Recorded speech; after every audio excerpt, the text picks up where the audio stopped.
deepest line you've been on in your career?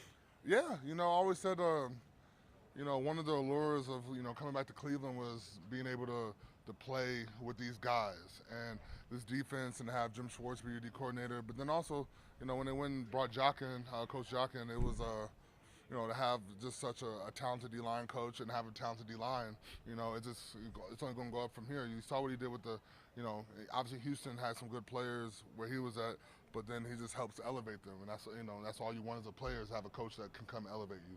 How has Jacques kind of changed the tone in that room? Man, we just be, we be joking on each other, be having a good time, but it's loose and.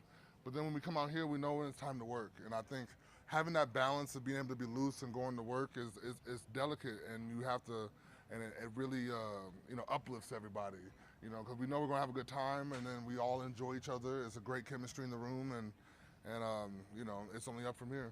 I don't think he said that. I think he said that there's like another level still with Myles. He wants to kind of bring that out. Is that kind of a scary thought? Yeah, it's not scary for me. It's scary for the league.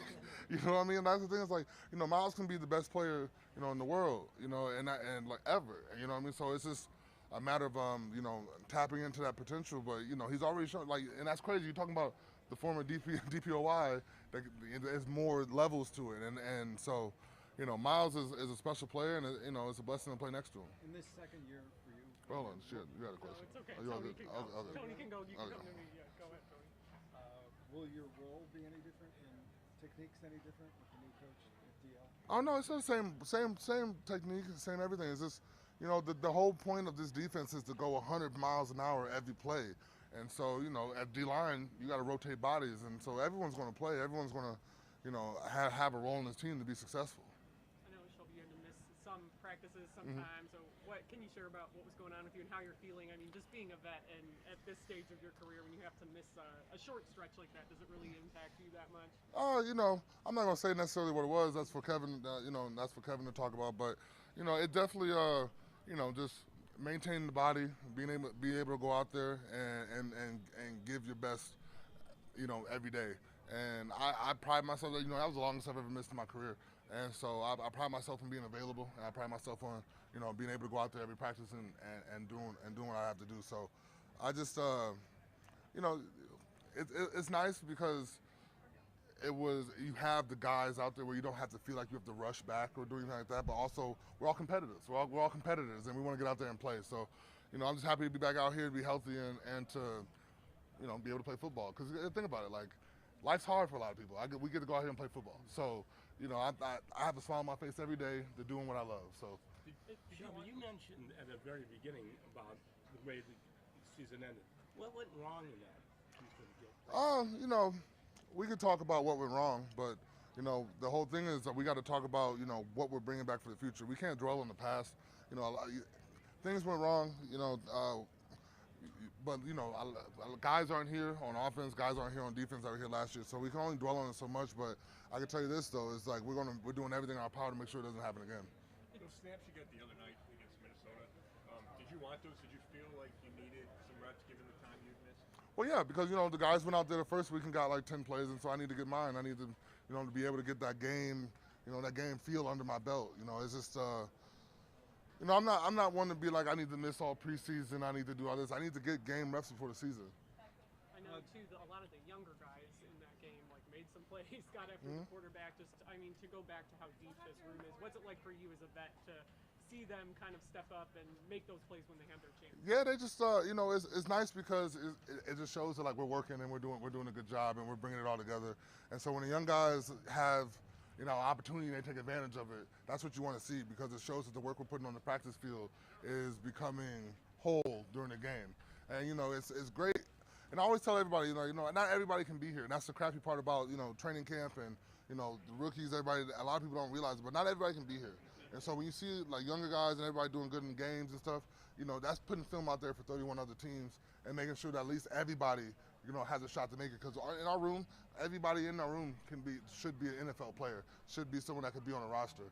And so, and everyone knows how talented, our D-line is. And so, all eyes are going to be on us. And so when you see your young guys going out there making plays, it's just, it puts a smile on your face because, they might, if it's here or someone else, is trying to secure a job. What's the word on Dalvin Tomlinson? The Man, you gotta talk to coach about that one. You know, y'all know the rules. Y'all know what we're supposed to do. Why y'all? You know, you're not supposed to be asking me no injury questions. I'm not gonna give you any answers. When you talk about Myles being the best in the world, what does that look like to you? Like in your mind? Man, you gotta think about it. I played with Von Miller before. I played, Justin Tuck, Lamar Woodley, Bradley Chubb, and so I just think that what he brings every day, every play. You know what I mean? It's just being that strong and that big and being able to to bend the edge and do all that stuff, but then also to be physical. It's just so many aspects of his game that's like, man, like he could do so much. You know what I mean? And so it's just a special player. You don't get those type of guys every draft. Yeah, I mean, you're kind of in a unique perspective because you played with Vaughn and you played with some physical freaks, but is Myles even like above them as far as what he can do physically? Well, he can be, and it's clear he can. It's clear he can be the best player to ever play this game. It's just a matter of obviously just being consistent, and once he goes out here and has another DPOY type season, then you got to really have that conversation.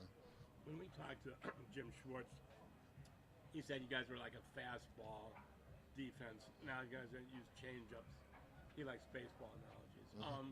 So what is going to be different about your defense? Man, I think our defense, obviously we get being in the same defense for 2 years in a row, you get to get to that next depth, get to that next level of a defense. And so you get to see a deeper understanding of the defense. And then also it's just a more familiarity with everybody that's actually here. And it's just, you just take off from where you start, from where you left. And so that's just even raising the level up even more. Last one. You guys are such a tight group, and it's rare that so many players return in a position. Like, how do you kind of welcome the new guys, like, into kind of that? Oh, it's not hard. You know what I mean? Like, here's the thing. Like, when you don't have any egos, it's easy because everybody here is willing to work. And we all embrace competition. And my biggest thing I always try to say is that we're not in competition with each other, we're in competition with ourselves to be the best version of ourselves. And so when you think of it like that, you're more than willing to accept people, you're more than willing to coach them up, you're more than willing to, help out, and you just want to see everybody do good. Because, like I said, it's enough out there for everybody to eat. You know what I mean? So the more you can help, the better. No egos on this team, you're saying? No. Hey, that's a great thing. All right, guys. Thanks for your time.